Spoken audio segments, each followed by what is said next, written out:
እንዴት ነች ልጓማ? እንዴት ነው ሀገሬ ወሎ ገራገሩ? እንዴት ነው ልጓማ ወይና ደጋየሩ? ቦሎ አባብደላ ሰፈሩ መንደሩ?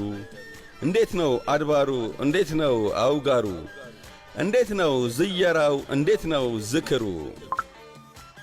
እንዴት ነው ከደሴ ገራዶ ጉጉፍቱ ቱላው ሊያ ጊምባ? እንዴት ነው አቀስታ ሉጋማስ ክንገባ? ቲርቲራ ከላላን እንዴት ልያልፌ በሉጋማ መውደድ አንዴ ተነድፌ?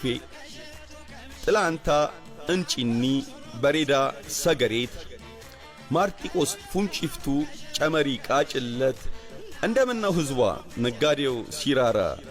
እንዴት ነው ጉመሮ አምበላ ተራራ? ድብድቤ ገብርኤሎ ባከት ጎር ተልተሌ እምቢራራ በድሩ ቆሬስቄል ጥዮሌ የብረት ማዕድን የድንጋዩን ከሰል ያለች ተሸክማ እንዴት ነች ልጓማ የወሎ አካል ግርማ? እስኪ እንጨዋወት እየተተማመን ከአንጀት ከሆነ ሰውነት ይበልጣል እንዴት ነው ሰው መሆን? ስንት ሐሳብ ሸፈተ በጥያቄ ጫካ አምጦ መልስ እያለ ጉዳዬ ይሳካ። ሀገሩን በሙሉ ማደግ እያማረው ምኞት ተሸምኖ ሳይቋጭ በይደር ስንቱን አስመረረው። ሌላውን ትተነው ልጓማን እናውጋ በንደግ ጥያቄ